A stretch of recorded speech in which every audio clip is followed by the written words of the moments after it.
for me, for the deeper events, a lot of times I like to choose things that we can talk about that are maybe a little bit trickier, or maybe topics that we hear about that we're not quite sure what to make of it. And the fear of the Lord is definitely something that is just a phrase that's out there, or God-fearing. You'll hear people talk about this. Is that a God-fearing person?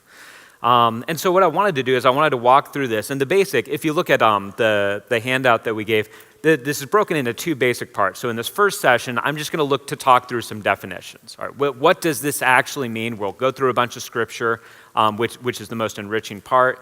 And then after that, I've titled, maybe because I'm a pessimist, so instead of titling session 2 questions, I just titled it problems. So problems that come up when we're talking about this, and things that we might be confused about, or things that we might see as paradoxical that are hard to nail down. But I'll have some slides, and the slides up here will usually just follow along with what you have on your sheets. There's not a lot of new stuff, but I'll have a few different things up here that you don't have. So we're going to start with the whole idea of the definition, and before we get into the concept of the fear of the Lord, in order to understand that, we want to talk about, all right, just what does fear mean from a biblical standpoint?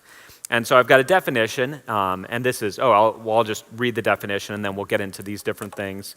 This is from the Tyndale Bible Dictionary. The biblical conception of fear embraces a much wider dimension than does our common English word, which simply denotes dread or terror. While this meaning forms an essential part of the scriptural picture, it is by no means the primary significance, especially when the fear of God, an awe-inspiring reverence, is referred to. And so the basic thing I want us to take from this is just the idea that the fear of the Lord, this concept, it does have to do, it incorporates the idea of kind of what we think of when we think of fear, of being scared of something. But it's not exhausted by that idea. And so when we think about the whole idea of fear, it was already in here, we might think of dread. We might think of that moment where you see something or you're experiencing something that just kind of makes you quake in your boots. We might be thinking about the idea of respect and say, all right, fear and respect, there's some kind of parallel there. Or beyond that, and you heard this mentioned in the definition, you might think of the idea of awe. And so you might have this sense of building to say, sometimes to be afraid, sometimes to have fear is to dread something, sometimes to fear something is to respect it, and sometimes there's that sense of awe and reverence in response. So just as a sort of activity, I want to give us, to try to get our minds around this, 3 scenarios where we might use the English word fear. But that might illustrate this. All right, so first situation. You're out in the woods. I don't know why you're out in the woods, just because it's my illustration. You're out in the woods, and then you notice a bear. When you notice the bear, what do you feel? You feel fear. And why do you feel fear? Yeah, there is a real threat there. So you feel fear because there's a threat. And this is more what we think of when we think of the primal emotion of fear, the idea that there's a threat and we're scared of the threat. So sometimes that's what we mean by fear. So here's second scenario. Some of you may still be kind of in and around school activities. So you got a big test coming up at school.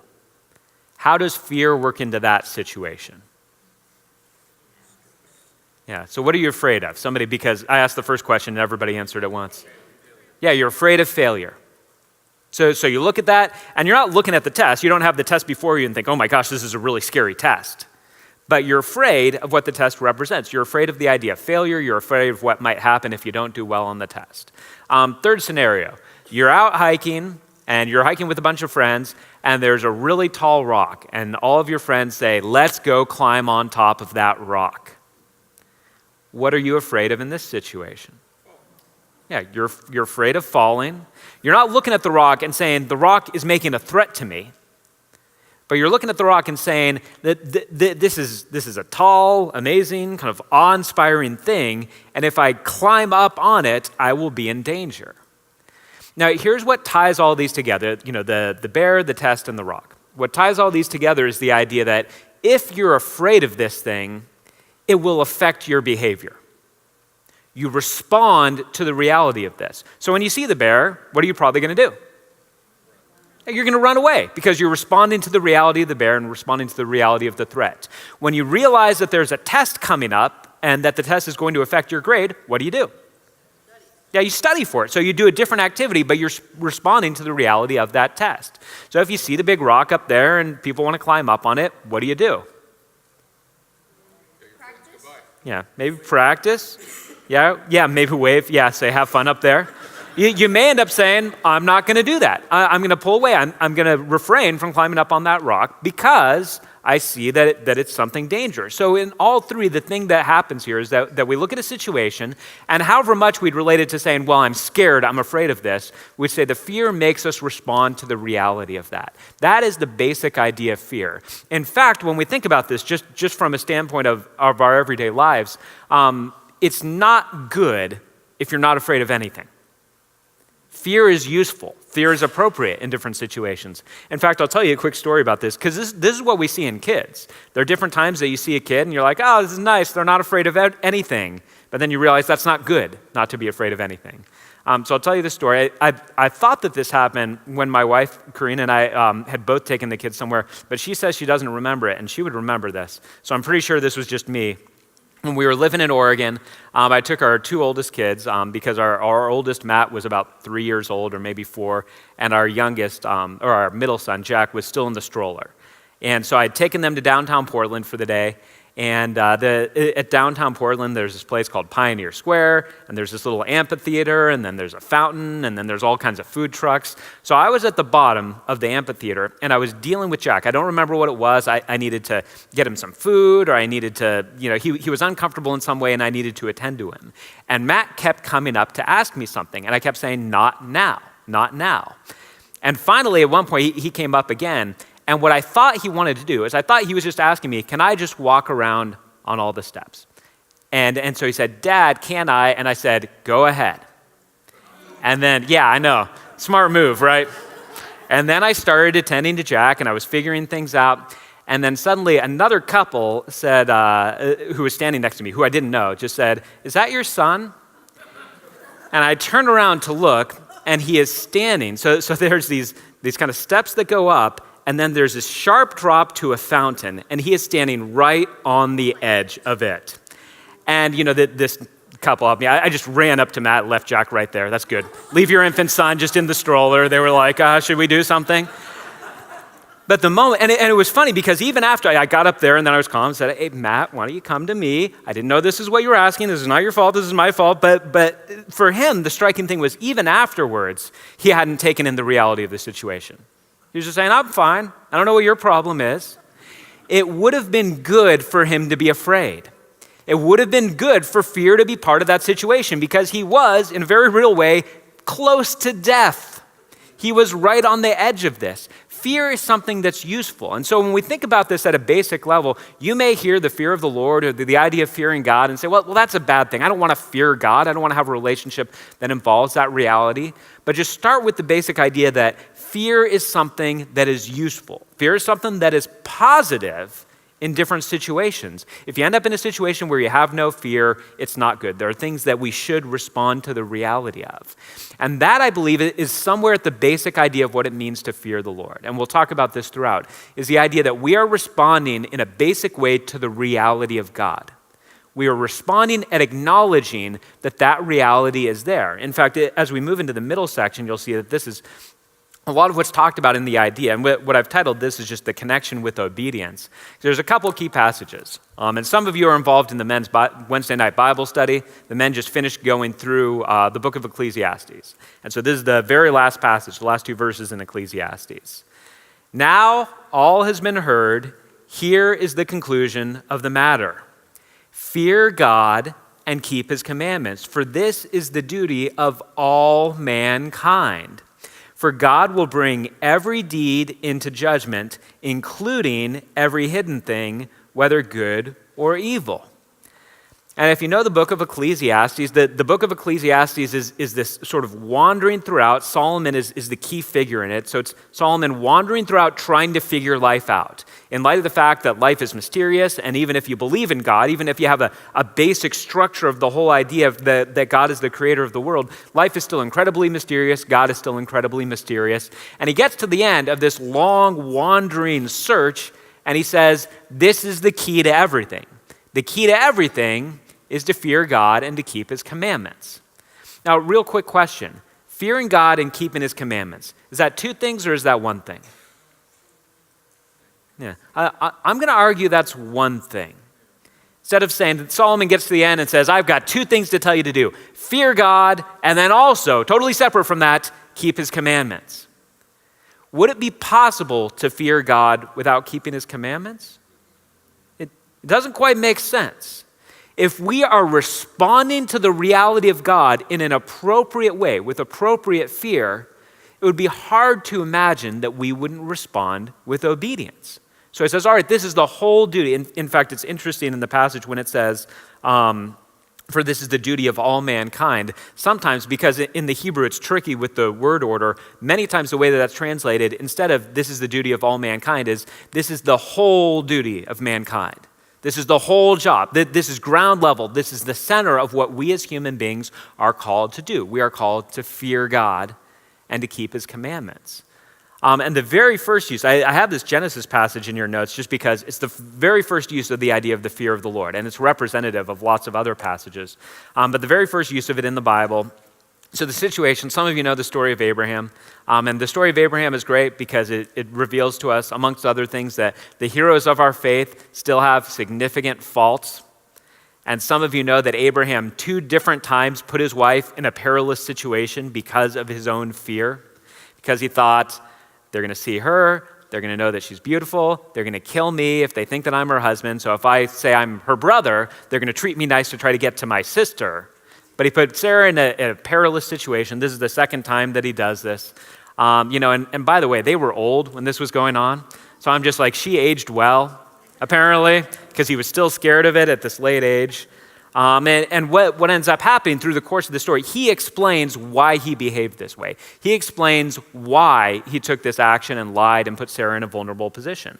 It says, Abraham replied, I said to myself, there is surely no fear of God in this place, and they will kill me because of my wife. And once again, here's the basic idea, and here's the reason why I have this up here. Let's say Abraham is speaking to the people and he's saying, well, I discerned that there was no fear of God in this place. Or let's take it the opposite way. Let's say he said, I knew that you feared God, but I didn't think that you would obey God and treat us well and treat us with dignity. If Abraham thought that they would fear God, that they didn't fear God, but that they might still obey him, would he have taken these actions? No, and here's the point that I'm just making. They go together. The whole idea here is that he's saying, well, if they don't fear God, they'll feel no obligation to obey God. And if they feel no obligation to obey God, who knows what's going to happen? Everything is fair game. Abraham puts it to the idea that this is the basic idea. This is the basic way that human beings respond. If they fear God, then they're going to respond to God with some kind of obedience, some kind of observance. If they don't fear God, everything's going to be fair game. And you can see, especially if you even go back for a second to the Ecclesiastes passage, that judgment is lurking behind this idea. The idea is that you fear God because judgment is coming. And we'll talk about this a little bit in the second session, how we're supposed to understand judgment. But at a basic level, when Solomon's talking about it here in Ecclesiastes, he's just saying we respond to the reality of God because God is the ultimate judge. And if God is the ultimate judge, then our actions matter, and then we're going to be held accountable for our actions. So if I fear God, if I'm responding rightly to him, if I'm recognizing his reality and I'm responding with some kind of combination of actually being afraid of what he's going to do, and also some kind of respect and awe of who he is, then I'm going to behave differently because I know that judgment is coming. I know that God's going to hold me accountable on all of this. And so before even moving on, I do want to pause here because this is part of when we start to wrestle with the implications of this whole idea. Because I think that one of our concerns for many of us when we think of the idea of the fear of the Lord is that we're concerned that this is going to be something that's going to lead to a distant relationship with God. And it's also something that we get into with a question of motives, where we say, well, that doesn't sound like the most noble motive in the world. To say, all right, well, I'm going to obey God, I'm going to act in certain ways because I fear him, because I'm afraid of him, or at least being afraid of him has some element of this whole deal. I want to share with you some thoughts on the whole idea of motives. Now, if you're with us pretty much through the summer, Jesus gets a lot into the idea of motives and of motives being important. So I want to start with that. All right, our motives do matter. We've got into that last week and this week with a little bit of the murder, anger, adultery, lust, with the idea of, all right, the internal matters. When we get into chapter 6, Jesus is going to talk about 3 practices. He's going to talk about giving, he's going to talk about praying, and he's going to talk about fasting. And in all 3 of these, he talks about our heart motive. He says, all right, if you're giving, but you're sort of announcing that you've given, if you can't stop talking about it, if you're drawing attention to your own generosity, then you're not doing that for the right reasons. You're doing that to get your reward from the applause of other people, that other people would applaud you and say, you're a very generous person. You should be doing this in secret, in discretion, so that you get your reward from God. And he says the same thing about praying. He says, hey, when you pray, go into your closet. Don't pray flowery prayers, which, by the way, is he saying no public prayer? No, he's not saying that. But what he's saying is, if you pray and the goal of your prayer is to get accolades for yourself, you're missing out on the fact that God is a better rewarder than mankind. And he says the same thing with fasting. And the fasting one makes me laugh because the idea, we don't fast as much. So the idea that you'd say, all right, I'm going to take a day and I'm going to fast from food. But then you would spend that day just moaning around, making sure every person you know, they're like, hey, you seem a little off. And you're like, well, yeah, I'm fasting for God. Jesus is saying, no, you're not. You're fasting for them. You're fasting to get attention for yourself. So I do want to start this by saying, all right, motives do matter in this whole discussion. Our motives before God matter. I also want to say that I think sometimes we can get sidetracked when we are overly concerned with why we are doing something. Sometimes, if you're doing the right thing, that's at least a good starting point. And I say this partly because if we go through our lives saying, well, I don't want to do this thing unless I'm really doing it for the right reason, unless I'm doing it not because I enjoy it, but because other people will benefit, and not because I want some kind of reward, but because I want God, to be glorified in this, I think we get ourselves into really bizarre situations. Sometimes a thing is just a good thing to do. And I believe, and this is something that, again, if some of you have questions or you want to deal with this in the Q&A time, I believe that it can be a fool's errand to try to get ourselves to the point that we have perfect motives on anything. I'll just say, some of you may be way more godly than me on this, but I'll just be honest here. I don't know that there's anything I do from totally pure motives. People are like, you work hard on your sermons, and then you get up and you give these sermons to help all of us. And I'm like, yeah. Is that completely pure motives? I'm like, I don't know. There's definitely somewhere in there's some vanity that I want people to think that I'm good at my job, and I want people to give me accolades. And am I going to say, well, I better just quit the ministry because sometimes I have these mixed motives? I don't think that that's what God is calling me to do. There are times, this is something that annoys Karina, and I think annoys most women, is that if you're a man and you're out with your kids, instantly you are thought of as just the most wonderful person in the world in the eyes of everyone. It's a little bit less so than it used to be, but when I had young kids, when our kids were much younger and I was just out with them, I didn't even have to be doing anything. And they would just think, well, that's the greatest dad in the world. He's out with his kids. Now, when I was taking my kids out, it was to spend time with them and to do activities with them. Do you think it's possible that any of the times that I took them out, I thought somebody might see me and give me a compliment? Do you think that ever worked into my motivations? I'm not even conscious of it, but I'm certain that it did when you have that experience. And so here's the point that I'm looking to make. I think if we go through our lives berating ourselves and trying to make sure, all right, well, there's this ministry opportunity that God has called me, and there's this mission trip, and I really want to do it, but part of why I want to do it is just because I like traveling, and I don't think God would want me to do. My gosh, go on the mission trip. I mean, get out there. Don't be squashed by the fact that you have mixed motives. And here's how this ties back in.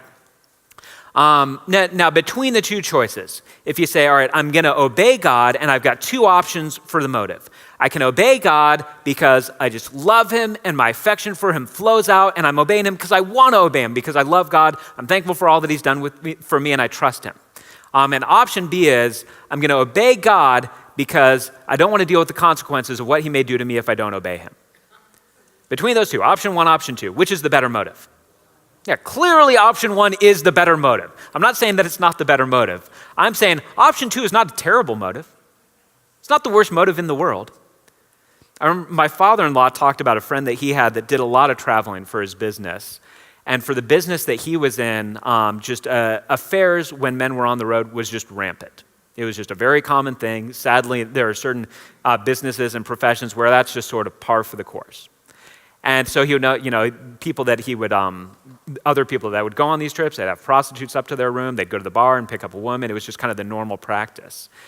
And one time, the way that he related it is he said, I'd like to say that the reason I never stepped out, the reason why I never had an affair or committed adultery, is purely because I love God and I love my wife.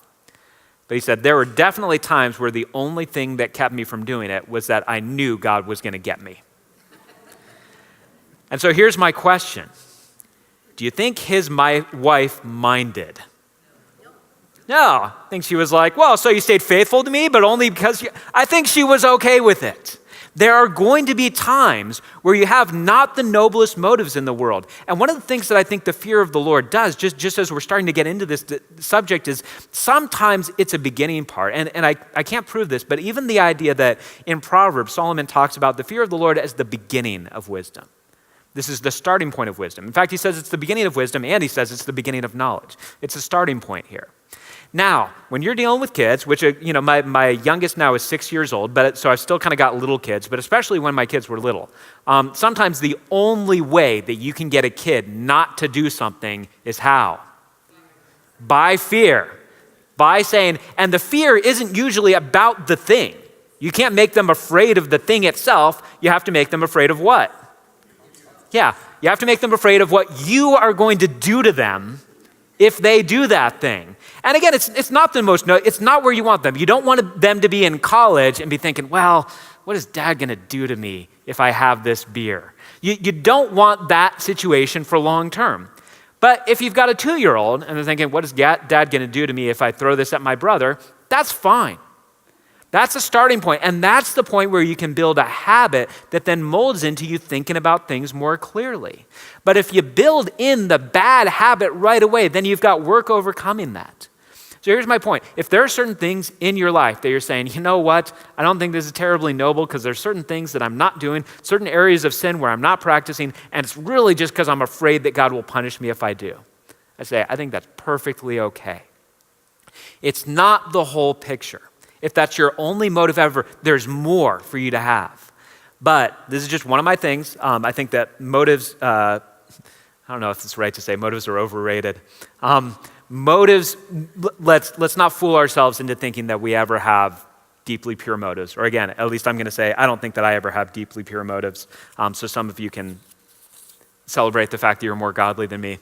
And you have pure motives, and that I'm always, mixed at best.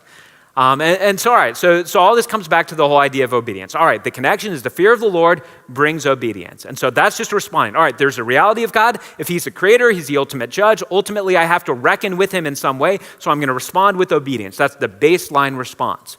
But what I want to do now is there's a series of statements that I want to talk about. And I've called these parallel statements because these are all from the Psalms. And most of these are in your notes. I'm going to have a couple up here on the screen that aren't part of your notes. Now, Hebrew poetry, the Psalms is Hebrew poetry. And so here's the great thing about Hebrew poetry. If it was based on rhyming, we would miss something in the English because obviously they weren't Hebrew poetry, it was written in Hebrew. It wasn't written in English. Hebrew poetry doesn't depend on rhyme, and it usually doesn't even depend on cadence. Like if you know poetry and you know sonnets, there's a certain cadence to them. It doesn't depend on those. The thing that it usually depends most on is some kind of parallelism. So either you have the same statement made twice or you have contrasting statements made.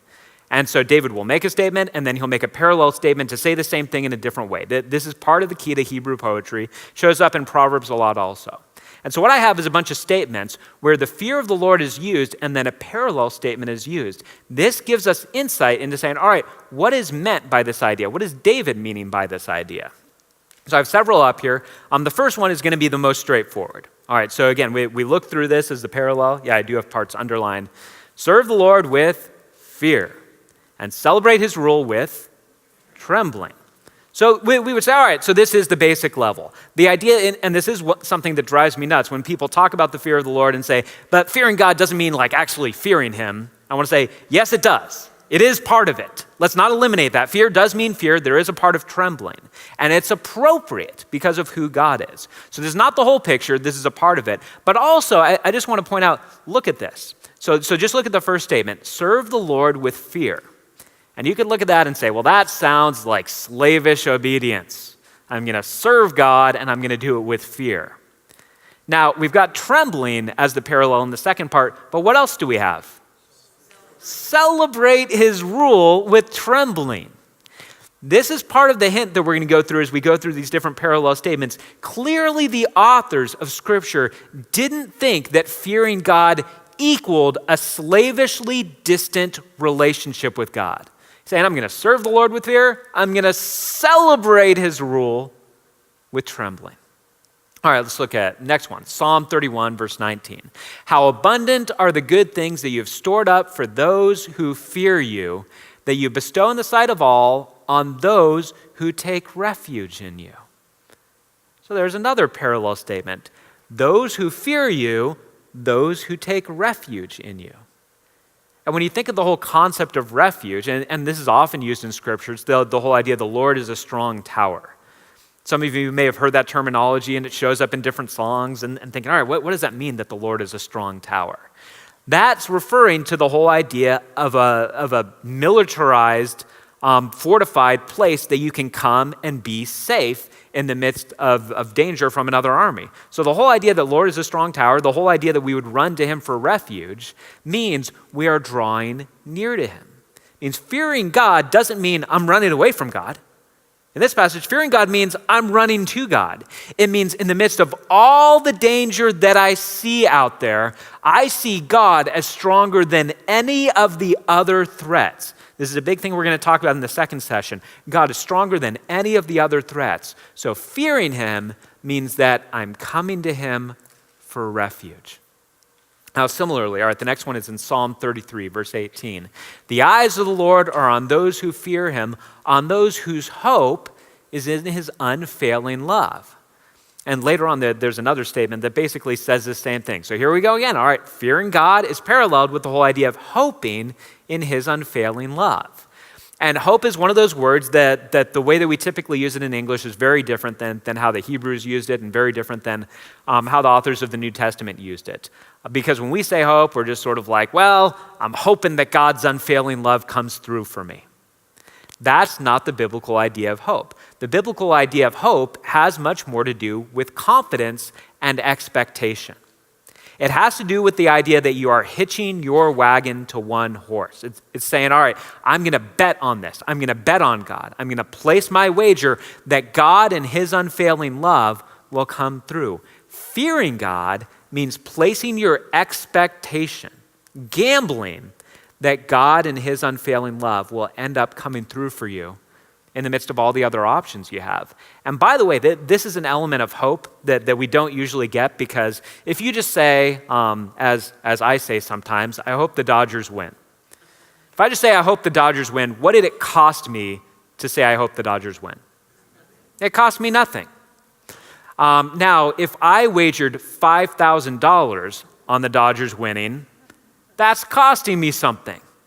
What I'm saying by wagering that $5,000, and I'm not endorsing sports betting, but what I'm saying is I am placing my hope on the Dodgers winning that game. I have skin in the game right now. That's the biblical idea of hope. The biblical idea of hope is not saying, oh, I hope God comes through. That doesn't cost you anything. But when you say, I am abandoning sinful activities, I'm abandoning the way of the world and the wisdom of the world. I'm abandoning all of these things. And if God doesn't come through, I will be the only one left without a chair when the music stops. That's real hope. And so when David writes this, he's not simply saying we hope that God comes through. He says we set up our lives in a way that if God doesn't come through, we are in deep trouble. Fearing him means hoping in him. All right, some other ones we've got. Psalm 40, verse 3. He has put a new song in my mouth, a hymn of praise to our God. And so even with that, you see the parallelism in all these. He says the same thing twice. Many will see and fear the Lord and put their trust in him. So again, you see these very positive things being associated. All right, if I fear God, I'm running to him for refuge. If I fear God, I'm hoping in his unfailing love. If I fear God, I'm putting my trust in him. I'm saying I am going to count on you. Now, I think these next couple are not in your notes. Psalm 102:15. This was one of the rich things I got to do in preparing for this, was just reading through the Psalms and all of these statements. He says, the nations will fear the name of the Lord. All the kings of the earth will revere your glory. And so, all right, so we've got the idea of reverence. So the people that say, fearing God doesn't mean being afraid of him, it means revering him. The answer is both. It means being afraid of him. It also means revering him, the idea that we give him honor, that we give him his due. This next one also isn't in your notes, but Psalm 128, verse 1. Blessed are those who fear the Lord, who walk in obedience to him. And actually, if you walk through especially Psalm 119, the whole idea of fearing God comes up a lot. Obedience and obedience to his word is almost always the parallel idea. And so when I was talking earlier about the whole concept, all right, fear and obedience, they go together. This is a strong theme of the Psalms also. If we fear God, we walk in obedience to his commandments. And then finally, this last one is one that you have in your notes, Psalm 147:11. And this reiterates what was said before. The Lord delights in those who fear him, who put their hope in his unfailing love. So we have all kinds of things. We have the idea of trembling. We have the idea of hope. We have the idea of trust. We have the idea of counting on him for refuge. We have the idea of obedience. All of these things, reverence. All of these things are incorporated into the idea of how we fear the Lord. Now here's a point that I think needs to be at the center of all of this when we try to take in this reality and say, all right, what does it mean for me to respond in fear of the Lord? And we talked about this earlier. A lot of times when we fear something, that results in us trying to get away from it. Say, all right, I'm afraid of that bear. I'm going to get as far as away from that bear as I can. If you say, well, I fear the test, maybe you can't get away from the test, but you know what you can do? You can quit school. You can stop being around situations where you might fail because of that test. We run from things typically that we fear. Now, I'll ask you this, and I'll ask a question. Why would it be any different? Why would the fear of the Lord not lead us to run away from him if part of the fear is that we're afraid of him? All right, because he gives us good things, true. Right, takes care of us, so there's some positive things to go along with it. Just think at a very practical level. It's kind of you mentioned the strong tower. Yeah. It's an armed garrison, but there's safety in it. Yeah. You go up to the guy with all the weapons and all the power, and you look to him as your protection. All right. Yeah. So there's both things going on here. There's danger and there's protection. Anybody else? Just on a practical level. We can run from a bear. We can run from a test. We can run from a job. We can run from an argument. What happens if we run from God? What happens? Yeah, why can't we do it? There's nowhere to go. So just think about this practically. Here's the whole idea. If I run away from the bear, I may be able to escape dealing with the bear. If I run from God, am I going to escape having to reckon with God? No, the ultimate idea here, and this is part of why I think it does set God apart just as very different, and the fear of the Lord is as different than the idea that in our relationships, I think the best relationship that it parallels is a parent-child relationship, but nothing does it perfectly, because you still don't want a child to be in a situation where they say, I'm so afraid of my parent that I want to get away from them. If I say I'm so afraid of God, I want to get away from him, that doesn't matter. I have to deal with God. God is the creator, God is the judge, God is everywhere. Eventually, I have to deal with them. So the whole idea here is that if we're either going to fear God, it's a binary situation. I'm going to fear God or I'm going to not fear God. I'm going to obey him and live in light of the reality of him, or I'm going to choose not to live in light of the reality of him. Either way, I have to deal with him. I can't get away from him. He's the creator, he's the final judge. So that's part of what sets this apart, to say, well, this is a different category right now. I may look at other people in the world and say, I may never run into them, I won't have to deal with them, I won't have to make the choice of how I respond to them. With God, we all have to make the choice. That's why Solomon comes to the end of the whole deal, and for him, it's not an option to say, well, we'll just kind of ignore God and see how it all shakes out. He knows one way or another, we have to reckon with God. And if we're going to reckon with God, it's better to respond to him with fear, with reverence, with obedience, than with defiance, where we're doing our own thing. When we fear God, and this is part of what we'll talk about next, and something that I think you were alluding to a little bit, Sergio. When we fear God, in some ways, what we're saying is, I'm more afraid of you than of all of the other threats. And in some ways, that makes God kind of scary. The idea that, because there are some pretty threatening things out there in the world. And when you think of all the armies, and when you think of guns, and when you think of, bombs and wild animals, all these different things, you think there's a lot of scary things in the world. I believe God is more scary than all of those other things. That makes God a little bit frightening. But you know what it also means? He is stronger than all of those things. And if I'm with him, I'm in a good position. He's a strong tower because when we're with him, none of those other threats can get to us. So in this last section, I wanted to take time just to answer 3 questions, or at least to delve into 3 questions. And the guys are doing the questions up here right now, so I may pause before going through the slides up there. But I think pretty much everything I have up there is things that you guys have in your notes here. And so the start of the command is just the whole idea of why are we commanded not to fear? And the reason why I've worded it this way is because the most frequent command in all the Bible is, do not fear. Some form of do not fear or fear not. In fact, and I haven't got total validation on this, but I've heard people say that command is used in some form 365 times in the Bible. And I don't know if they're like making something work to fudge the numbers, or if that's just really great, because that is really great. So that would be a command not to fear for every day. And so I put the Isaiah one up here just as an example of the whole idea of God's call for us not to fear. And so Isaiah 41:10 says, "Do not fear, for I am with you. Do not be dismayed, for I am your God. I will strengthen you and help you. I will uphold you with my righteous right hand." And once again, this is just an example of hundreds of times that God's people are told, don't be afraid. And usually when they're told, don't be afraid, you know why they're told this? That there's something to be afraid of. And you see this all throughout Scripture. One of the times that they're told not to be afraid is when Moses is standing before them and they're at the Red Sea and they've got, the sea in front of them and they've got Pharaoh and his armies behind them. And Moses says, do not fear. Now, that needs to be said because that's a scary situation. Whenever an angel shows up, that seems to be the first thing that the angel says. Do not fear. That's understandable because angels aren't like those cherubs that you have etched on your pillows in your house. Angels are intimidating figures. I'm sorry to burst the bubble on that. Angels are not like Cupid. Otherwise, I don't think people would need to be told, don't be afraid. They're these intimidating creatures. Many of them are warrior-like creatures. So constantly, God's people are told, don't be afraid, even though there are threatening situations around them. Now, talking about this, I'll give a couple examples of how I think this plays in. When we're told, don't be afraid, it's less about our emotional reaction.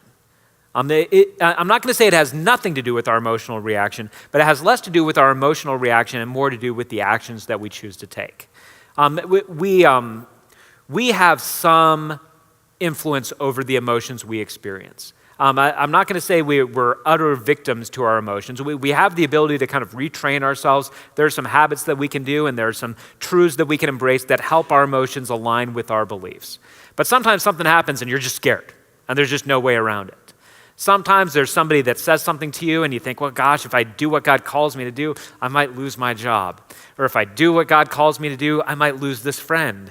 Or if I do what God calls me to do, I may end up with less money and I'm not sure what's going to happen. There are some things that just scare us. So when we're told don't be afraid, I'm going to ask you, try to resist translating that into, if I feel scared in my body or in my spirit, then I've failed. I don't think that's the idea. The idea is not don't feel the emotion of fear. The idea is don't act upon that fear. Don't act in light of what you're afraid of. And what you see all throughout Scripture are people coming to the point that they must choose. Am I going to respond? And are my actions going to respond to my fear of the Lord? And again, fear involving actual fear, but also involving all of these other things we've talked about. Am I going to respond with the fear of the Lord, or am I going to respond with the fear of some other situation or some other person? I'll give you some examples of this. One of the tragedies in the Old Testament was how the Israelites responded after they were brought out of Egypt. You would think after being brought out of Egypt, they would be set up to trust God in any situation that they would face. And God had promised them a land that was going to be their own. And so 12 spies went out to look at the land so that the Israelites then could go and follow them into it. And when the spies came back, 2 of the spies said, "God's with us, let's do it." Some of you know their names. They were Joshua and Caleb. 10 of the spies said, "These people are really big. They're bigger than us. They're scary. They got weapons. They're not these wandering people in the wilderness. We can't do it." Now, this was a crisis moment for the people of Israel. The decision made here led to them wandering in the wilderness for 40 years with an entire generation, anybody 20 years or older, basically dying, other than Caleb and Joshua getting a dispensation there because of their faith. A whole generation of people dying off and not getting into the promised land. Now, here's the deal. It's because they responded in fear. Actually, let me say, it's not because they responded in fear. It's because they responded in fear to the wrong thing. If they had looked, and this is how I've got to just believe this is how Joshua and Caleb were processing this. That they go into the land, they saw the guys just like everybody else. They have the same eyes. They saw these are big guys, they're well-fed, they're not wandering Jews in the wilderness like us. These guys are well taken care of, they're fortified, they have weapons. They were seeing the same thing. But what I've got to assume must have gone through Joshua and Caleb's minds is, you know who is stronger than these guys? God is. God has told us to walk forward. We're not sure how this is going to work, but God brought all kinds of plagues in Egypt. God got us out of there, and they're the greatest empire in the world. Who do I want to answer to here? Do I want to have to answer to these warriors that we saw, or do I want to have to answer to God? And they came to the point of saying, I'd rather reckon with these guys as my enemies than reckon with God. The problem was not that they were afraid. The problem was that their fear was pointed in the wrong direction. Now, one of the other tragic stories is the first king of Israel. So Saul becomes king of Israel, and he actually gets off to a pretty good start at the beginning, and then quickly things start to go sideways. And one of the ways that things go sideways is that God gives Saul a command. He says, all right, I want you to take your army, and I want you to wipe out the Amalekites. By the way, this is not going to be the main point, but it's a pretty troubling passage to many of us, especially today. We say, this is deeply troubling. I'm not going to solve it all in one, just kind of 5-minute aside. But one of the things that you see, especially with the Amalekites are the first people group that in a cowardly way pounce upon Israel's weakness when they're out in the wilderness. This was a long-term deal. Now, this doesn't relate specifically to the Amalekites, but there's an interesting passage in Genesis 15. And so if you're reading through these passages when we get into Deuteronomy and Joshua, where the Israelites are going in and they're wiping out different armies, something that God says all the way back in Genesis 15 to Abraham is he gives Abraham a preview of the future, and he says, all right, your descendants are eventually going to go up to Egypt, and then after a while, they're going to be led out of Egypt, and they're going to come into this land. And he says, at the end of this passage, he says, all this is going to happen because the sin of the Amorites has not yet reached its fullness. The idea of what God is saying is, I'm not going to bring you into the land right now because bringing you into the land right now would mean displacing all of these people. And I'm not going to do that until their sin has reached the full measure and it's time for judgment. The Israelites were God's tool for judgment at different times. And so I say this because if you wrestle with these different passages where you say, oh, that's really violent, or why did God call for these people to be wiped out? Take it from the basic standpoint of asking yourself this question. At a basic level, do you believe that God has the right to judge? And if you come to the conclusion of, all right, I'm going to trust that God has the right to judge, and even I'm going to trust that his evaluation of things is better than my evaluation of things. If you come to that point, then the second question you just have to ask is it legitimate for God to choose as his method for judgment his people rather than just throwing down lightning bolts? And if you say, well, God is God, he gets to judge in the way that he judges, then at least we start to mitigate and say, all right, a passage like 1 Samuel 15 that I'm talking about with Saul, it's a little less troubling because I've come to the point of saying God's allowed to judge if he's evaluated that judgment needs to come, and this is the same God that sent his son to die for the world. He's a pretty compassionate God. I'm going to trust that this isn't God being arbitrary. But all this comes back to the idea that God says to Saul, all right, take the army and go and wipe out the Amalekites. It's time for their judgment to finally come. Saul goes and defeats the Amalekites, but he doesn't wipe them out. He brings back some of the army. He even brings back the king. He brings back a bunch of the animals, which God said, even the animals, wipe them all out. This is meant to be a complete slaughter. And at first, Samuel the prophet comes to confront Saul. And again, you can read this all in 1 Samuel 15. So Samuel comes and confronts Saul on this and says, why didn't you do this? And at the beginning of it, Saul gives some sort of flimsy excuses. Sort of the flimsy excuse. He says, no, I did obey God. I did do what God said. And Samuel says, why do I hear animals? And he says, well, we wanted to sacrifice them to God. So really, our idea was better than God's idea. We do God's idea, by the way, and this is all for free, but just, we have a mantra. There's a mantra that I say to my kids, and thankfully I don't say it as much because I think they've started to get it. And it's in the form of a question. And the question I ask them is, do you have a better idea than obedience? And it's because what will sometimes happen is I'll tell them to do something, and they'll think in their minds, Dad doesn't really understand the situation. If he understood the situation, he wouldn't have asked me to do that. He would have asked me to do this instead. So I'm going to help Dad out. And instead of doing what he asked me to do, I'm just going to do the thing that I'm assuming he would have wanted me to do if he knew the whole situation. Now here's the deal. I'll even say, and I said this to all of them. I said, now here's the deal. Sometimes you'll be right. Sometimes it will be that if I knew the whole situation, I would have asked you to do something different. But you obey, you don't assume you have a better idea than obedience. In this passage, Saul thinks, God told me to do something, but I got a better idea. In fact, I have a more godly idea than obedience to God. And my more godly idea is if we wipe out all the animals, we don't get to sacrifice them in celebration and worship to God. But if we bring back the animals, we get to offer them in sacrifice and celebration. So he gives this sort of pseudo-spiritual, godly excuse. As Samuel continues to press on him, Saul fesses up to the real reason he did it. And what he says is, I was afraid of the people. Now, when he says he was afraid of the people, he's not talking about the Amalekites. He's not saying I was afraid of them. He went and defeated them. He was afraid of his own people because they wanted to bring back some of the spoil of battle. Saul's problem was not that he was afraid. It's that he was afraid of the wrong person. Saul should have responded in the fear of the Lord and said, God told us to do this. We're not crossing him.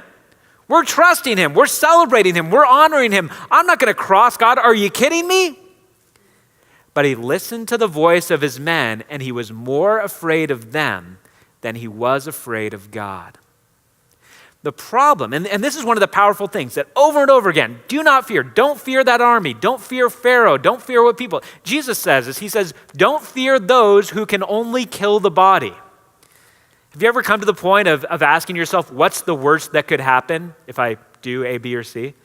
And what Jesus says, and it's kind of comical, where he says, don't be afraid of those people. What's the worst they can do to you? Kill you? And we're like, sounds pretty bad. Like, yeah, that's pretty bad. They could kill me. Jesus says, don't be afraid of those who can kill the body and then they can't do anything else. Be afraid of the one who can not only kill the body, but throw the body and the soul into hell. And I'll tell you, when I was a kid and I heard that verse, I assumed that who Jesus was talking about was the devil. I was like, oh, he's saying be afraid of the devil. He's not talking about the devil there. He's talking about God. He's saying, don't be afraid of other human beings. The worst they can do to you is kill you. And we're like, sounds pretty bad. But once they kill you, there's nothing more they can do. He says, be afraid of the one who has your eternal destiny in his hands. So this whole idea, over and over again, do not fear, do not fear, do not fear, do not fear. That's because our fear is meant to be directed in only one direction, only towards God. And again, that fear is all encompassing. It's not just that we're trembling, but it does involve the idea of saying, I would rather cross God than cross this person. And if that means that I've got to speak a hard truth to this person and bring about their displeasure, or if that means that I need to do something that's going to make people not like me, or if that means that I've got to stand up and put myself in a dangerous situation, I'll go ahead and do that because I'll take my chances with them more than taking my chances with going off the reservation with God. We're told over and over again not to fear, and that's because fear only goes towards one place. That's fear towards God. And in the second section, let me see if I have, I don't have, okay.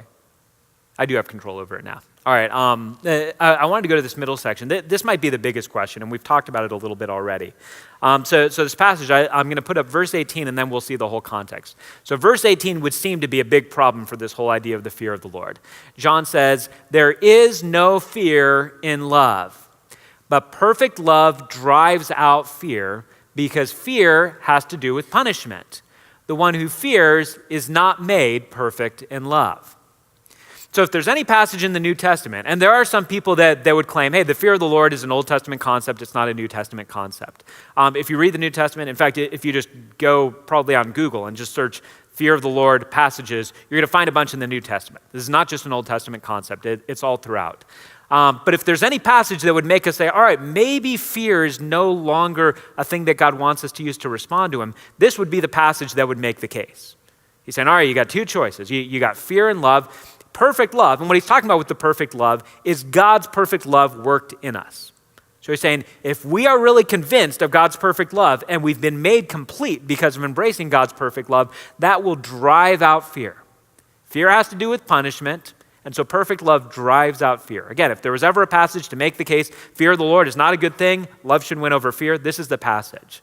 But now let's look at it in the full context, or at least the slightly extended context, because we only need one verse to help us with this.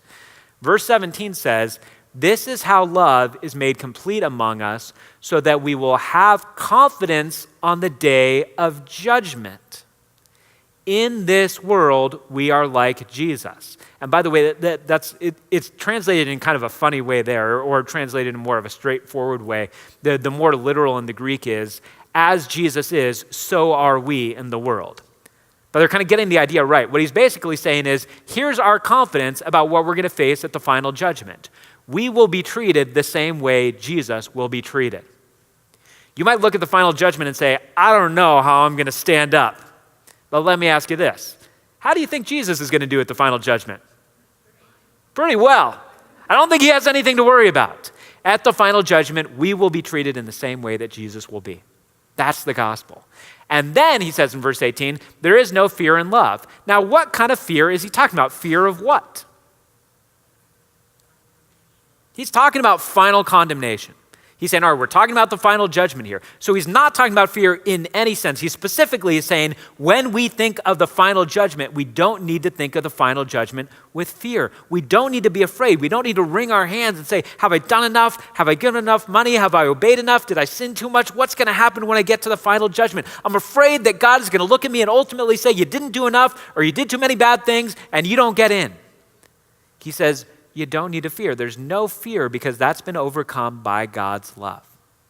Perfect love drives out fear because fear has to do with punishment. The one who fears is not made perfect in love. What John is saying is not there's no fear of the Lord. What he's saying is when we belong to Jesus, we don't fear the final judgment anymore. Now, here's one of the reasons why I think that this goes further with the idea, and where I think, again, the parent-child relationship, I think, is the best parallel. It's not a perfect parallel because there's no perfect parents, there's no perfect children. We mess this up. But I think that there is a parallel here to say, as a child, and some of us who had good parents, and I had good parents who did their best and really set me up well in life. There were definitely times growing up I was afraid of my parents. Like appropriately so. You know, I was afraid that I was going to be punished. I was afraid I was going to be in trouble. So there was a fear that I had of my parents. But you know what fear I never had? I never had the fear that they were going to say, you are no longer a member of this family.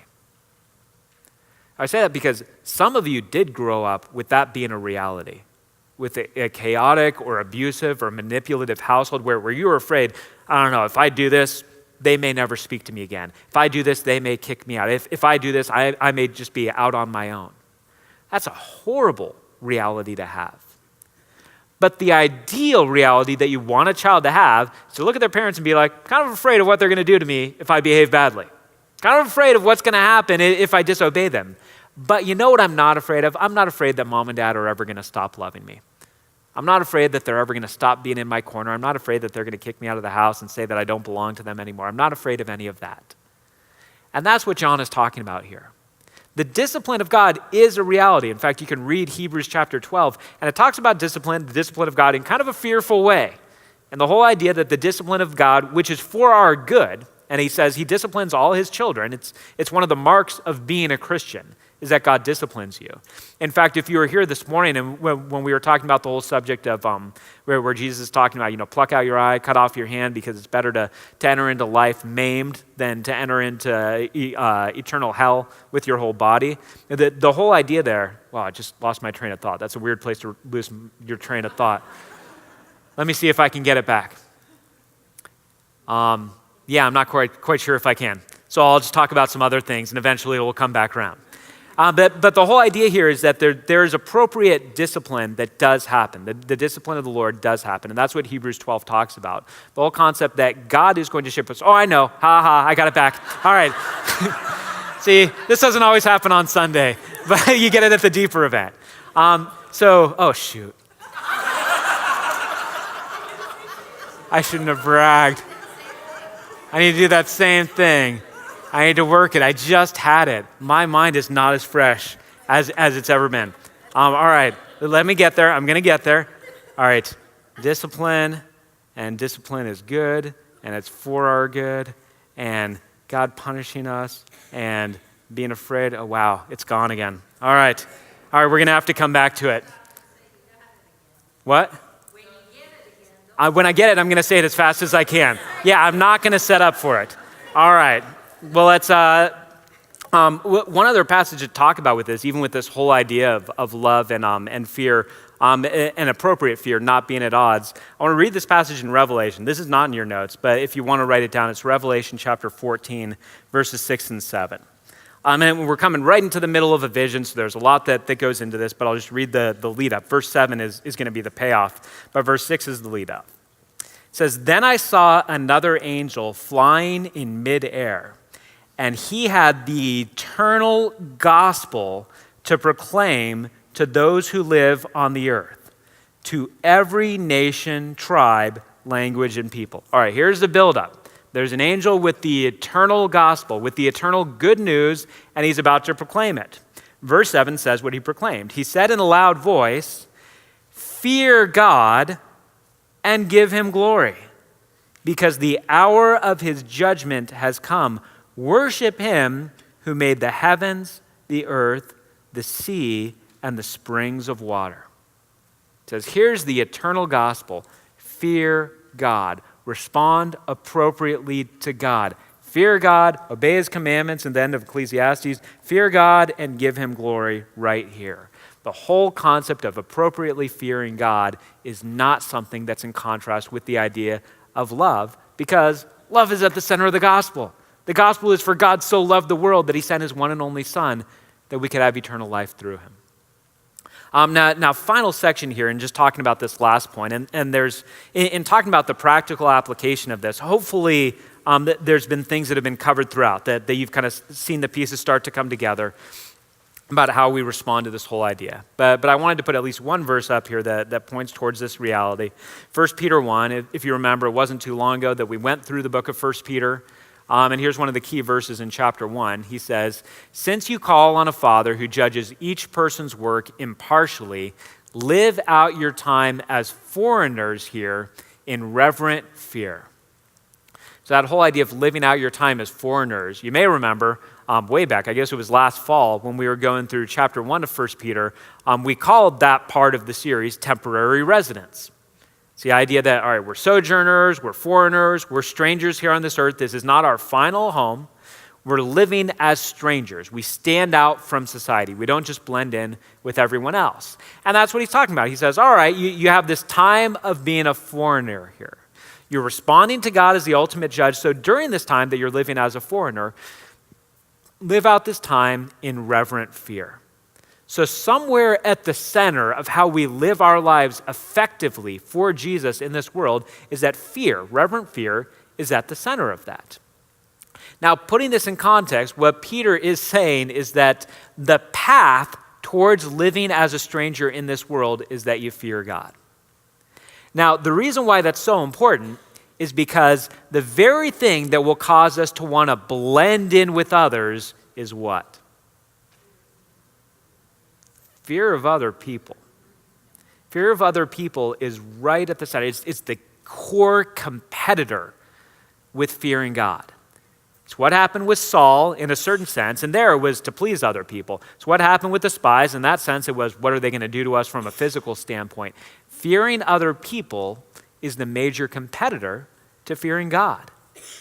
We blend in because we're afraid if we stand out, bad things will happen to us at the hands of other people. So Peter says, if you're going to stand out, if you're going to look like a foreigner, if you're going to shine your light here in this world, the path towards doing that is fearing God and having that reverent fear of him. It means caring more about what God thinks than about what other people think.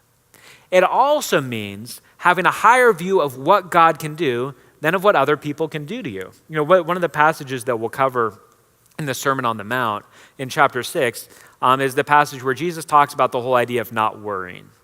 He says, don't worry about what you're going to wear. Don't worry about what you're going to eat. He says, God takes care of the birds. God takes care of the grass. He takes care of the flowers. He's going to take care of you.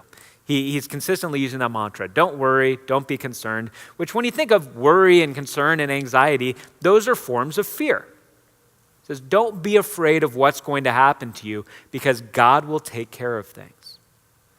Ultimately, if we are going to live effective lives for the gospel, it's going to mean that we're going to have to overcome the temporary fears that point us towards anxiety and make us just want to blend in and do what other people in the world do. It means that we're going to have to fear God more than we fear others. And I'll just share in this, I think one of the key parts of this in our culture right now is the idea of saying, are we as Christians, are we willing to take the step to be despised if that's what our faith leads us to? Are we willing to take the step that will lead to us being looked down upon for our faith if that's what Jesus leads us to? And one of the powerful verses in Hebrews, right at the end of Hebrews, in fact, I'll just read it for us so that I don't need to paraphrase it. But Hebrews chapter 13, I'll start in verse 11 because it'll lead us up to verse 13. But he says, the high priest carries the blood of animals into the most holy place as a sin offering, but the bodies are burned outside the camp. He's drawing a parallel. He's talking about Hebrew practice here. He says, and so Jesus also suffered outside the city gate to make the people holy through his own blood. Now, just real quick, because this will set up for the payoff of verse 13, what he's saying is that Jesus became unclean to make us clean. Jesus became as if he was an unclean thing to make us clean. Then he says in verse 13, let us then go to him outside the camp, bearing the disgrace he bore. Jesus became unclean. He became viewed as an unclean thing or an unclean animal, an unclean person, and that's why he was outside the city, outside the camp. And the writer of Hebrews says, let's go to him, basically meaning let's all go and be as unclean people outside. And then he ends the passage by saying, bearing the disgrace he bore.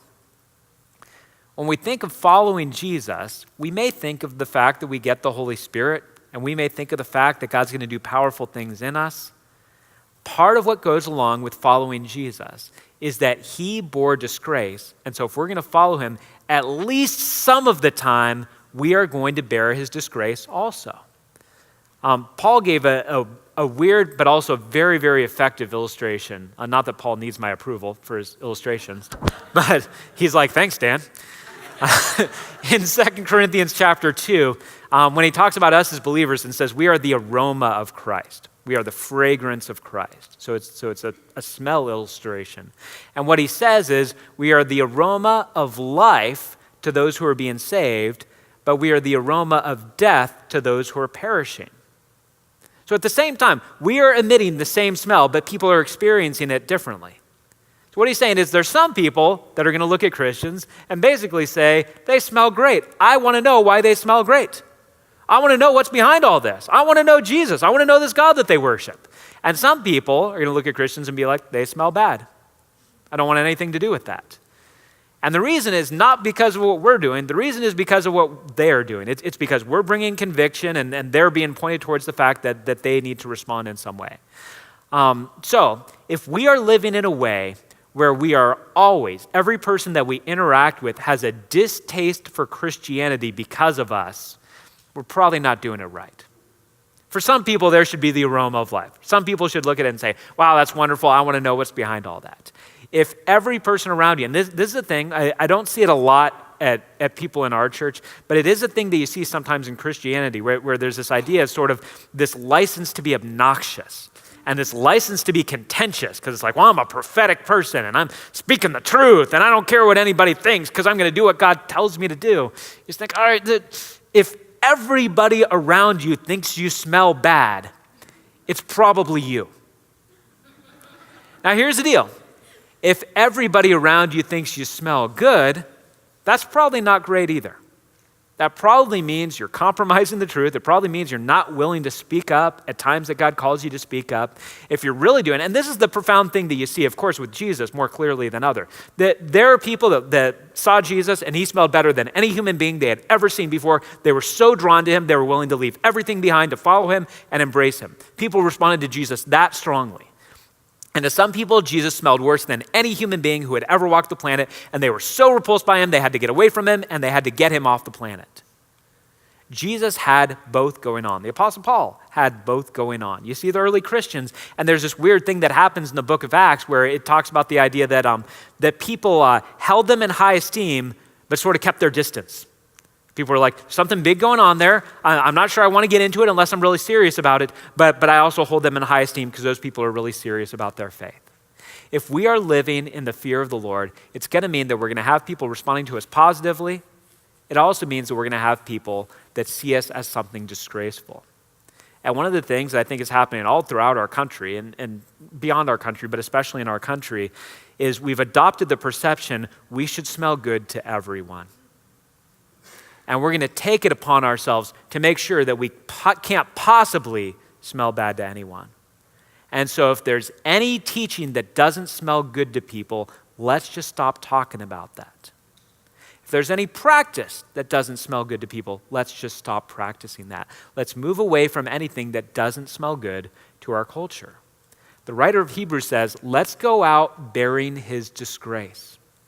That means when we talk, and this goes especially for hard topics like we talked about this morning, when it comes to areas related to sexuality, when it comes to areas related to divorce, when it comes to areas related to Jesus being the one and only way and not all religions being sort of equal paths to God, when it comes to things like that, there's a tendency in our culture right now to say, well, let's not talk so much about that because there's some people that are put off by that. If we're following Jesus, there should be things that put people off. And there should be things that draw people to Jesus. Fearing God gives us the strength to live as strangers. To say, you know what? Even if the entire world disapproves of me, God's the only one that gets a vote in the end. Jesus was condemned by people in this world, and he is going to ultimately own this world. God's is the only vote that counts. So when we live this out, that means we live our lives here and we say, all right, I'm a stranger here. This isn't my final home. So if I'm uncomfortable and if people have a problem with me sometimes, and if I lose some friends and if I lose some money and if I lose a job, right, I'm going to be willing to handle that because this world isn't my final home, that there's more ahead. And ultimately, if I have to choose between an action point that will reflect the fact that I fear God and an action point that will reflect the fact that I'm afraid of other people, I'm going to choose God. I'm going to choose to point my fear in the right direction. And this is going to affect our money. This is going to affect our words. This is going to affect our practices. This is going to affect what we do when we end up in those tough face-to-face situations with people and we're tempted to compromise our faith in order to please them. If we point back towards the fear of God, we can take on the burden of having other people displeased with us. Is there a connection between the fear of the Lord and the term holy? I think broadly speaking, yeah, definitely. Holy, and some of you know this, holy, sometimes when we hear holy, we just think sort of sinless and pure, which is not all there is to the word holy. Holy means set apart and special and different at its most core idea. That's why you can have a holy garment. You know, a garment isn't sinless. A garment is set aside for a specific purpose. But when we think of God, God is the ultimate holy one. He's the ultimate one who's different from anyone and anything else. So I would say at least one connection between the idea of the fear of the Lord and the idea of holiness is that we treat God different than we treat anyone or anything else. So there may be an appropriate sense in where there's human beings that we relate to with a sense of awe or respect. Definitely respect, and maybe even sometimes a little bit of awe. There's people that we respond to, with that we relate to based on the fact that they have authority over us, and so we take that into account. But God is different than anyone or anything else. So we treat God as holy, we treat God as set apart, and part of how we do that is the idea that we treat the reality of him more seriously than any other person and any other reality. All right, let's see. What else do we got? Or I'm pressing the button, but nothing's happening. There we go. Differences between the Old and New Testaments. How is fear understood and used? This is something that I alluded to a little bit. The whole idea of the fear of the Lord is something that it could be easy for us to say, well, that's Old Testament, and now we're in the New Covenant, and shouldn't we just do away with that? I'll say a few things. First of all, broadly speaking, and hopefully if you've been coming to LBF for a while, you know you're going to be familiar with my mantra on this. I am not a believer in a sharp contrast between the Old Testament and the New Testament. Obviously, something did happen. There's a reason why we refer to it as the Old Testament and the New Testament and the Old Covenant and the New Covenant. Something did happen. But the idea that God was different in the Old Testament than he is in the New Testament, I believe, is utterly wrong and usually is only believed by people who haven't read either testament carefully, who've kind of just read some different parts of it and said, well, gosh, there's these things in the Old Testament that are just really violent, and Jesus wasn't that way. And on both of them, I want to pause. I want to say, all right, first of all, there certainly is violence in the Old Testament. There's lots of it. Part of that is even just based on the fact that in the Old Testament, the people of God were a nation. Nations have wars. The history of the earth is a bloody history. So the idea that there was violence surrounding God's people is partly just chalked up to the idea that, well, this is a nation. Nations have wars. Nations have borders. Nations have allies. Nations have enemies. But also, if you read the Old Testament, you have the consistent reinforcing of the idea that God's love and God's grace is at the center of how we relate to him. Probably the clearest, the John 3:16, in some ways, of the Old Testament is in Exodus 34, when God speaks his name to Moses and speaks of himself as gracious and compassionate and forgiving the iniquity of people, but also not letting the guilty go unpunished. The God of the Old Testament is a God full of grace and a God who is the ultimate judge. And then when we get to Jesus and we're like, but Jesus didn't do that. Jesus didn't talk about judgment. Read the Gospels. He talked about judgment. And I heard somebody just a couple weeks ago talking about maybe the Jesus in the Gospels didn't, but the Jesus of Revelation is a judge. I say, well, the Jesus of Revelation is a judge. The Jesus of the Gospels is a judge. He says in John chapter 5 that he will be the ultimate judge, that there will be a final resurrection, people will get up out of their graves, and he will be the final judge. Jesus talked more about hell than any prophet. He talked about it in the passage we went through this morning. So the idea that, well, in the Old Testament, we have this really vicious, violent God, not much love, but a lot of fear. And in the New Testament, we have this really kind, gentle, patient God and not much judgment. I think we're not reading either one fully if we don't see the continuity that's going on here. So that's my starting point to say I don't think that there's a sharp contrast. And when it comes specifically to the idea of fear, if you read through, I alluded to some of them, there is a lot of examples in the New Testament of the idea of fear being used. In fact, and this is not a direct thing, but in the book of Acts, the way that there's this period, Acts is kind of this weird period of time where it's sort of this in-between. The gospel hasn't gone out everywhere yet. The gospel is sort of spreading, so there are people that are still almost living as if Jesus hasn't come because they're not aware of the story yet. And so at different times it talks about the apostles going to places, and there they visit with the Jews and the God-fearing Greeks. And that was actually a category that they had for people that weren't Jews and hadn't made the full step of converting to Judaism, but were respectful and in some way were living in observance to the God of the Jews. They were couched under the term God-fearing. I talked through First Peter was just that last verse that we went through, 1:17, the idea of living out your time as foreigners here in fear. Jesus talks about the whole idea, don't fear the people who can kill the body, fear God. He's the one who ultimately can control your eternal destiny. So I don't buy the idea that there's a difference between this. And I think that there is, what we have in both testaments is that the ultimate reality is that there's a difference between fearing God for kind of temporary punishments and discipline and fearing God and fearing that God is sort of an arbitrary, capricious God who might just wipe us out or condemn us at any moment. Those are different kinds of fears. So I'd say just because you're afraid of God doesn't mean you're actually fearing God based on what Scripture says. Just because you're like, I'm afraid of God, I must be doing this right. Not necessarily. It depends on why you're afraid of him. It depends on what you're afraid of. In fact, right now, I'm going to tell you what I finally couldn't figure out what I was going to say. It's probably not even going to be that profound, but I'll tell you because it relates a little bit to this whole idea. And that's the idea that part of how we know we are children of God is that we experience God's discipline. There are signs of being God's children. So even talking about the things that we were talking about this morning when Jesus is saying, hey, cut off your hand, gouge out your eye, do whatever it takes, take sin seriously. If you're looking at your life and you're saying, you know what, I'm in sin, I don't see it as that big a deal. Dan said this morning, Christians can't really enjoy sin that much. I'm enjoying mine. I'm doing fine. What I'd say is one of two things is going on. I don't see a third category. I can only think of one of two things is happening. Option A is you are not a Christian because you don't have the Holy Spirit living inside of you. You're not experiencing conviction. You don't show the signs of being a believer if you're able to sin and you're just not worried about it at all. Option number two is you are a Christian, but you have done some things to so quiet and so drown out the voice of the Holy Spirit that you can barely hear him. And he is speaking to you, and he is speaking conviction, but you just don't even hear his voice.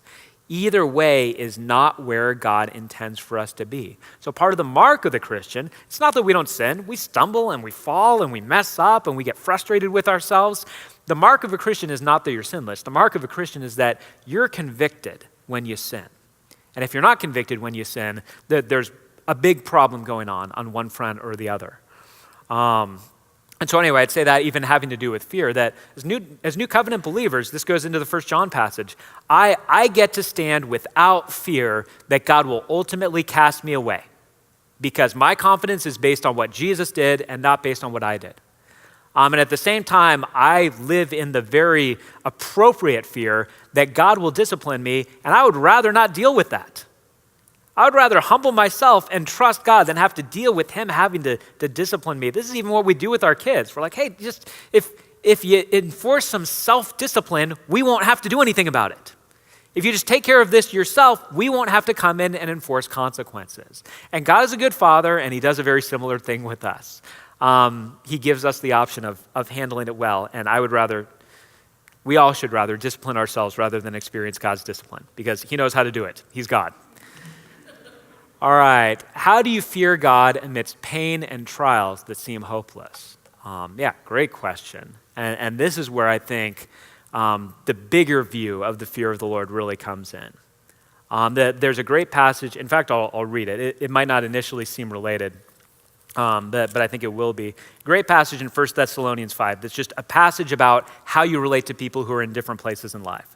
It's 1 Thessalonians 5, verse 14.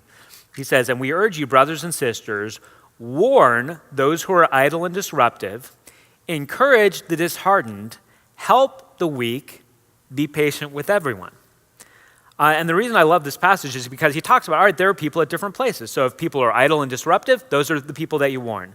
If there are people that are disheartened, those are the people you encourage. If there are people that are weak, those are the people that you help. But you don't encourage the disruptive, and you don't warn the disheartened.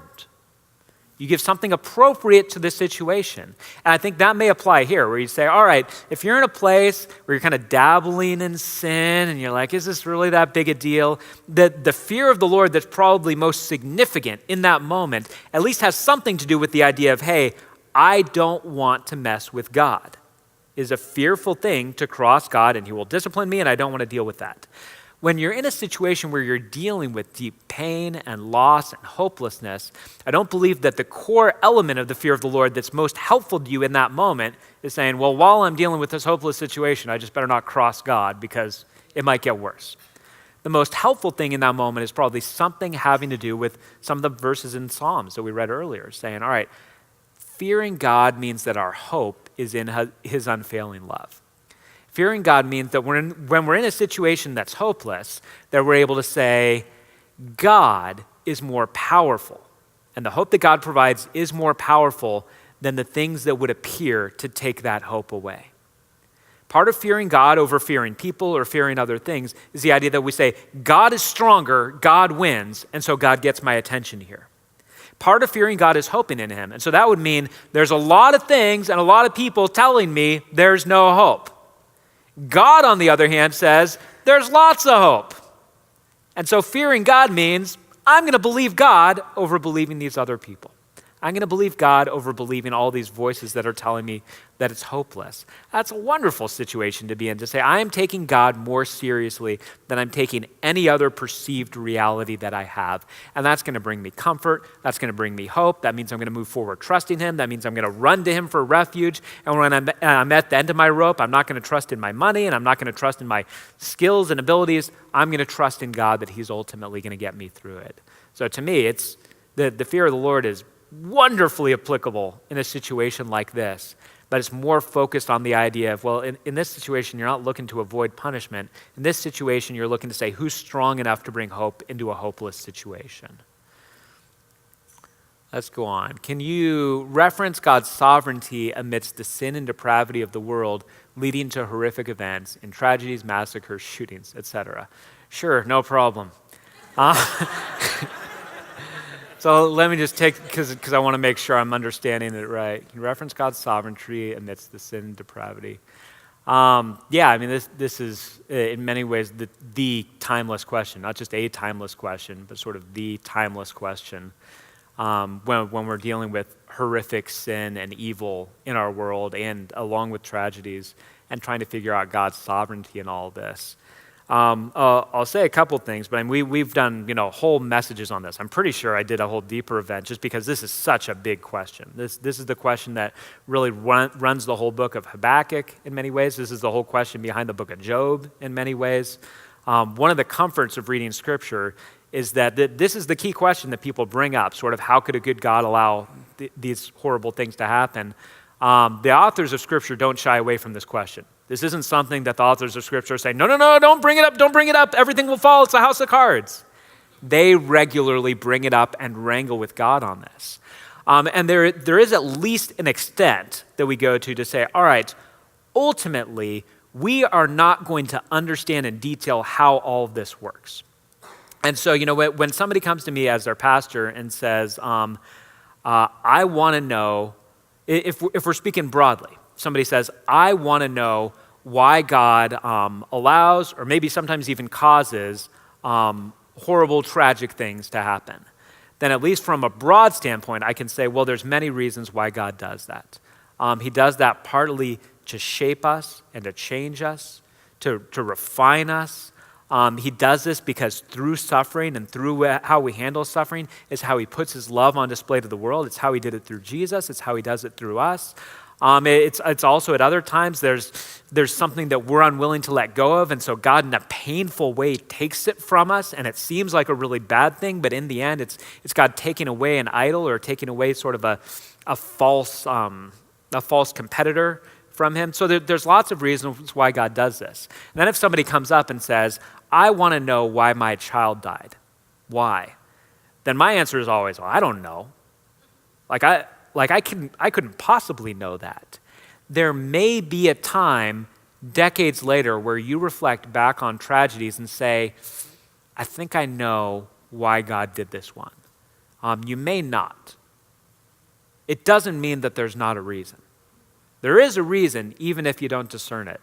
Some of you know my dad has been in a wheelchair for 31 years now. When I was 9 years old, had some freak thing happen to him, nobody knows what it was, and was suddenly paralyzed from the neck down. And while he regained a little bit of use of his body, he's been in a wheelchair for the last 30 years. So 30 years later, looking back on it, do I know why God did that? And I do believe God did that. I don't believe that's stuff that just happens. That is part of life. We live in a fallen world, stuff happens. But I also look at it and say, no, I believe in a sovereign God. I don't believe God was like, not my fault. I believe God puts himself on the hook for those things. So I say, all right, why do I know why God did that? And I'm like, no, I don't know why God did that. Have I seen glimpses of really amazing things that have happened as a result of that? Absolutely. I absolutely have. If I could go back and change it, would I? Yes. And that might seem like a weird answer. Yes, I would go back and change it. It seems like a better idea that my dad could walk than that my dad couldn't. But even as I say that, I know I'm wrong on that.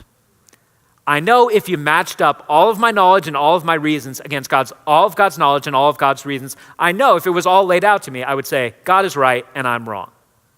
So I say that just to say, when we deal with these different things, when we see these school shootings and massacres, and some of these things are tragedies, and some of these things are evil. And I like to separate those out. All right, so it's a tragedy. What happened to my dad while he didn't die? In some ways, you could say, well, that was a tragedy. Nobody shot him. Nobody attacked him. And then when you see the school shootings, well, that's not just a tragedy. That's evil. That's somebody enacting evil on other people. When we look at all of these different things, but part of what we've got to come to is to say Jesus is the final answer to our question on this subject. And the reason why Jesus is the final answer to this question is because we no longer can be under the illusion that God is distant and uninvolved.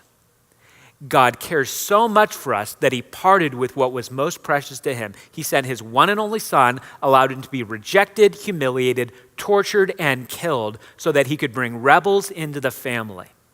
And so if I'm going to embrace all of that, I'm going to look at the tragedy and the evil in the world and say, I trust that there's a reason, because the God who sent his one and only son is not a capricious God. He's answered the big question, and we're left with all the many questions. And I think often we go too far when we assume we can know with these things. I get really nervous anytime there's this happened back when the hurricanes, there was a while where there were all those, Hurricane Katrina, and there would be somebody coming out saying, New Orleans is being judged for all the immorality in the city. Now, just as a side note, I got to go to New Orleans a couple times to help gut houses after Hurricane Katrina happened. When people talk about the immorality of the city, they're not making it up. It's pretty extreme. That said, how in the world do we know why God is doing that? We don't know. To me, the arrogance of saying, I know why 9/11 happened. I know why that school shooting. I know why Hurricane Katrina. We don't know. Let's have some humility and point towards God's character. So anyway, I don't even know if that's the exact answer. Anyway, that's me talking about this question a little bit for a while. I believe we can run from God and walk without him. I've seen some who do this, and they seem to do fine. And so this is, probably in response to me saying, we can't get away from God. We can't run from God. And in a sense, I guess it would depend a little bit on what we're talking about with this. Can we run from God in the sense that we can sort of close our ears to us, try to ignore him, and walk in a way that's not taking him into account? Say, absolutely. We all probably have done that at stages of our lives. We know people who are doing this full-blown in their lives, and even the whole idea that they seem to do fine. My favorite psalm is Psalm 73, and if you know Psalm 73, it's for most of the psalm a very depressing psalm. But it's basically about a worship leader looking at God and saying, the good people get the raw deal, the bad people get away with it. It's not fair. And then at the end, he comes to the point of trusting that God will ultimately bring things to judgment and sort things out. And so I'd say even within this, Can you run from God? In a sense, yes. You still have to reckon with him. Final judgment is still coming. You don't actually get away from him. It's an illusion that we've run away from him. Second part of this, are those people doing fine? Those people are not doing fine. Those people are headed for final judgment. So within at least for me, when I'm saying we have to fear God because we can't get away from him, that's in an ultimate sense. We can close our ears to him. We can try to run away and distance ourselves. But ultimately, we will have to reckon with God, even people that say, I'm going to ignore God as a reality. Them ignoring God as a reality doesn't actually change reality. God is not worried about atheists, thinking that that's going to change things. The early church lived as a community, trusting and sharing their needs. Are we living in this culture with the wrong fear? We have the most wealth, but the greatest divide between our people. Are we at risk of being overcome by the fear of the world? Great question. I think that's pretty accurately. Thanks, Sergio. I know it was your question. I think that this points towards a lot of what's going on in our current world right now. And it is weird because my wife was talking about this just the other day, just the whole reality of us being, the safest and the most well taken care of people in the history of the world. And yet we've got anxiety disorders, all over the place. I think that does point towards just towards the reality that we're not ultimately just bodies. We're bodies and spirit. We're created for a spirit connection with God. So it's this weird thing where we can say, what's anybody complaining about? We're saying, I know this is going to happen because Thursday, Troy and I leave for Africa, and this happens every time. I know I'm going to come back, and I'm just going to be like, nobody gets to complain ever again. I'm going to look at all of you. I'm going to be like, no complaining. If you complain, you don't get to. Nobody gets to complain. We all live in Disneyland. We live, it's ridiculous, especially in Southern California, but just in the United States. We're all living in Disneyland. So we're living in the greatest situation we can create for ourselves up to this point in human history.